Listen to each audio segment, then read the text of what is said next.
Good morning, Central Baptist Church family. Today is the final installment of our daily devotional videos. I've enjoyed the time together. I know these haven't been super deep studies, but it's been great just to be in the Word together as a church family, especially during this trying time. But today is our final installment. First of all, congratulations to all of the previous winners, especially Kevin Bragg. Can't believe he guessed La Fortune Park yesterday, golf park. That was incredible. So good job, Kevin. Kudos to you. Today is the last one, so see if you can guess this place. This is one of my favorite places in Ponca City to go with my family. So it should be pretty familiar to many of you, I'm sure. But go ahead and leave your guesses in the comments section below. We're going to go ahead and finish out our reading in 2nd and 3rd John. So they're each a chapter, each a piece. They're very short, and they have a similar theme. Because if you remember in 1st John, John was really talking a lot about love and just having love and how love affects you in the Christian walk. And then in verse 5 of 2nd John, he says, "And now I beseech thee, lady, not as though I wrote a new commandment unto thee, but that which ye had from the beginning, that we love one another." So again, he's kind of emphasizing and continuing that theme of love for one another. And he kind of talks a little bit more in 2nd John of how that affects the Christian life. And then in 3rd John chapter 5, it says, "Beloved, thou doest faithfully whatsoever thou doest to the brethren and to strangers, which have borne witness of thy charity before the church, which whom if thou bring forward on their journey after a godly sort, thou shalt do well." So he's just kind of emphasizing the fact that, man, you're being charitable and loving. That's had a great testimony and impact in your community. And so be a loving person. But what's also interesting is in going back to 2nd John, after talking about all this love of loving strangers even, loving everybody, loving a homeless person, loving a sinner, the greatest of sinners, love everyone.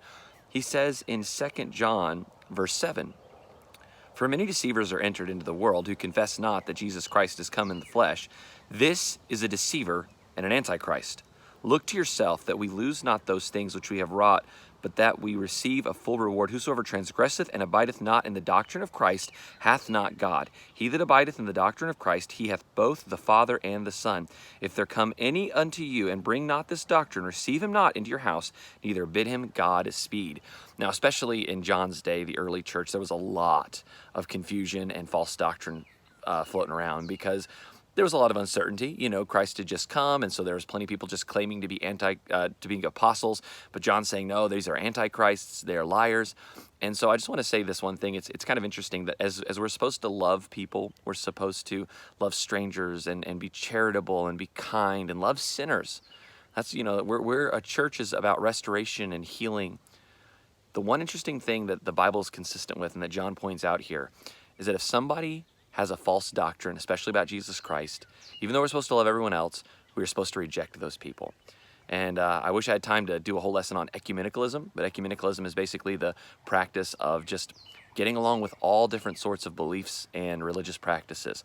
And there's so much danger in that. The Bible is so vehemently opposed to being receptive to other doctrines and religions. So I just want to challenge each and every one of you and remind you, especially you young people, be careful who your best friends are. Be careful who you enter a relationship with.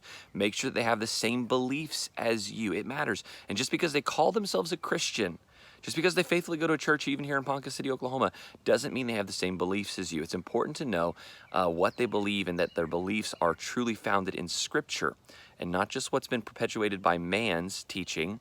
And I'll just go ahead and say it, you know, especially by the Catholic Church. You know, the Catholic Church has a lot of false teachings, and it's going to be really hard for an independent Baptist young person to marry somebody who believes like that because your belief system is going to be so dramatically different and opposed to one another. So it's very important. I'm not trying to divide families today. I'm just trying to teach every one of us and trying to remind us that we need to make sure we are in the Word and know what the Word actually teaches.